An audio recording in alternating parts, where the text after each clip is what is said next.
সরকার কোথায়? বলে যে আমি আসছি।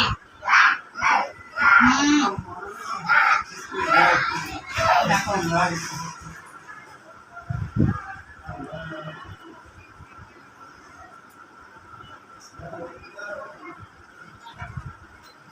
استغفر الله استغفر الله استغفر الله اللهم صل على محمد وعلى ال محمد كما صليت على ابراهيم وعلى ال ابراهيم انك حميد مجيد اللهم بارك على محمد وعلى ال محمد كما باركت على ابراهيم وعلى ال ابراهيم انك حميد مجيد اللهم صل على محمد وعلى ال محمد كما صليت على ابراهيم وعلى ال ابراهيم انك حميد مجيد اللهم بارك على محمد وعلى ال محمد كما باركت على ابراهيم وعلى ال ابراهيم انك حميد مجيد اللهم صل على محمد وعلى ال محمد كما صليت على ابراهيم وعلى ال ابراهيم انك حميد مجيد اللهم بارك على محمد وعلى ال محمد كما باركت على ابراهيم وعلى ال ابراهيم انك حميد مجيد اللهم صل على محمد وعلى ال محمد كما صليت على ابراهيم وعلى ال অসম্ভব اللهم بارك على محمد وعلى ال محمد না كما باركت على ابراهيم وعلى ال ابراهيم انك حميد مجيد اللهم صل আমি على মেয়ে সম্পর্কে সব জানি। اللهم بارك على محمد وعلى ال محمد كما باركت على ابراهيم وعلى ال ابراهيم انك حميد مجيد استغفر الله না অসম্ভব استغفر الله الله كشاف تبكي না من الشيطان الرجيم بسم الله الرحمن الرحيم আমরা কি চাও তোমাদেরকে আমি ফাঁসি দেই? أعوذ بالله من الشيطان الرجيم بسم الله الرحمن الرحيم أعوذ بالله من এই الشيطان গ্রাম কি ছিন্ন বিচ্ছিন্ন করে দেই? أعوذ بالله من الشيطان الرجيم بسم الله الرحمن الرحيم না না কখনো না, আমার আদেশ না, আমার আদেশ না। তোমাদের শাস্তি ভয়ঙ্কর হবে কিন্তু।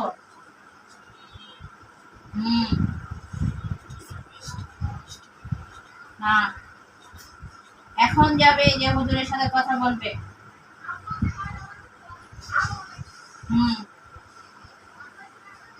হ্যাঁ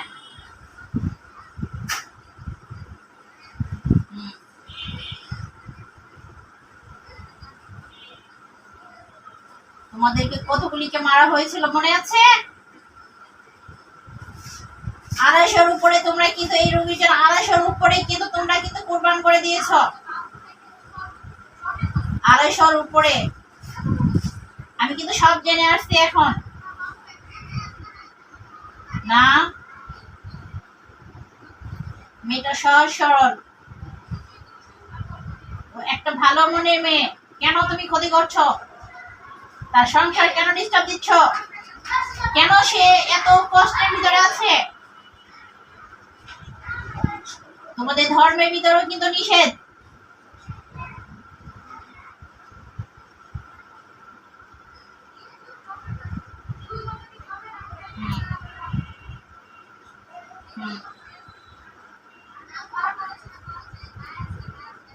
ঠিক আছে, আমি চেষ্টা করবো হুজুরের সাথে কথা বলার জন্য।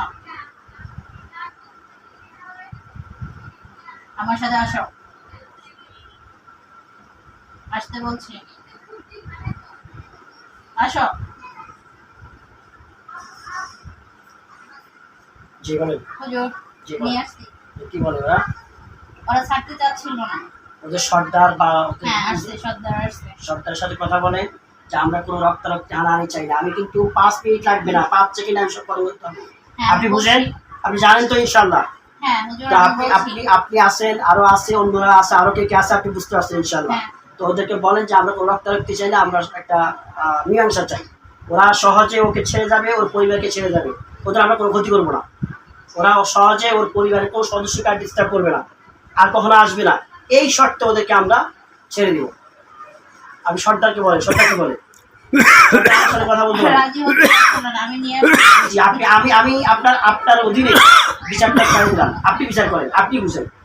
আমি আর কোনো কথা বলবো না, আপনি এটা মীমাংসা করেন। তবে আমরা হার্ড লাইনে যেতে চাচ্ছি না প্রাথমিকভাবে, আপনি ওদেরকে ডেকে, ওদের সর্দারকে ডেকে একটা মিউচুয়াল করে দেন। আমরা চাচ্ছি না এটা নিয়ে আমরা ইন্টারেক্ট করি, আপনার অধীন দিয়ে দিলাম, আপনার দরবারে আপনি মামলাটা নিয়ে নেন। হুজুর আমার একটু সময় লাগবে। জি এখন ওরা কি বলে? ওরা মানতে চাচ্ছে না, কিন্তু তারপর আমার যতটুকুই আছে আমি কথা বলছি। আমি সর্দারকে নিয়ে আসছি আপনার সামনে। সর্দার কোন ধরনের? ও হিন্দু। আপনি কেমন আছেন? আমার সাথে কথা বলতে বলেন। জি ভালো। আসলে দেখেন, আপনি যে ধর্মই পালন করেন না কেন, আপনাদের ধর্ম কিন্তু অন্যদেরকে কষ্ট দেওয়ার আছে কিনা? এই মেয়ে কি আপনাদের কাউকে কোনো কষ্ট দিচ্ছে? তাহলে কেন আপনাদের লোকজন একটু ডিস্টার্ব করে, কেন কষ্ট দেয়? এটা কি আপনাদের ধর্মেও তো পরকালে পাপ পুণ্যের বিচার হবে? এটা আপনারা স্বীকার করেন না আপনাদের ধর্মে? মানেন কিনা, বিশ্বাস করেন কিনা? তো সেটা তো অন্যায় না? আরেকজন কষ্ট দেওয়া অন্যায় না? অন্যায় আপনাদের লোকজন করে কেন? এখন আমি আপনি জানেন হয়তো বা আমার সম্পর্কে, বা আমার সাথে কারা আছে তারা জানেন, আমরা চাচ্ছি না কোনো রকমের হার্ড লাইনে যেতে। আপনার অধীনে আপনার কাছে আপনার জিম্মা ছেড়ে দিলাম, আপনি বিবেক খরচ করে কাজ করেন। কাউকে কষ্ট দেওয়া, আপনি একজন সম্মানিত ব্যক্তি, যেহেতু আপনি তাদের নেতা, আপনি তাদের সর্দার, আপনি একজন সম্মানিত ব্যক্তি, আপনার সম্মানের উপর আপনার কাছে ছেড়ে দিলাম বিচারটা। আপনি ওদেরকে, আপনার অধীনস্থদেরকে আপনি কন্ট্রোল করেন, আপনি নিয়ন্ত্রণ করেন। আমি যদি কোনো ক্ষতি করিনি।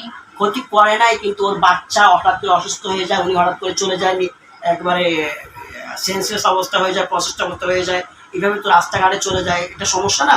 অ্যাক্সিডেন্ট হতে পারে, দুর্ঘটনা হতে পারে না? পরিবারে অশান্তি হচ্ছে না? আমি এটাকে বাচ্চাটাকে চাচ্ছি। আপনি এখনো চাচ্ছেন? আপনি চাইলে এটা কিভাবে সম্ভব? এটা কি কোনো রকমের নিয়ম আছে বা পারবেন আপনি নেওয়ার পর? সিস্টেম আছে?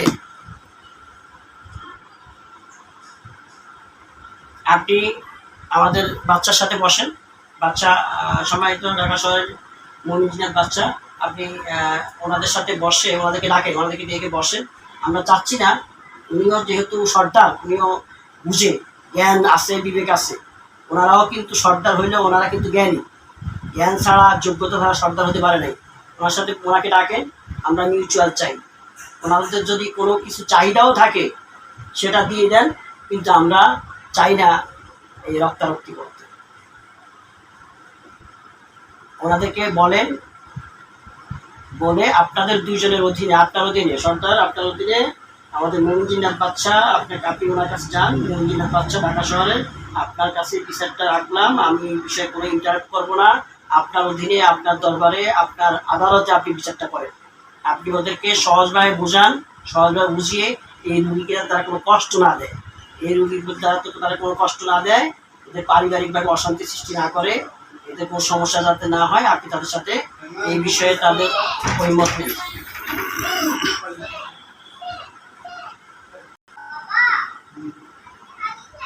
এলাকা ছাড়া করবো।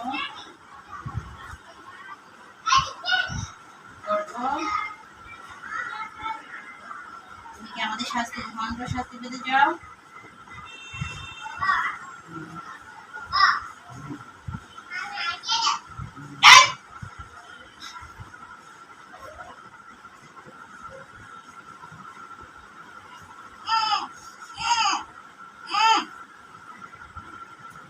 পেয়েছ?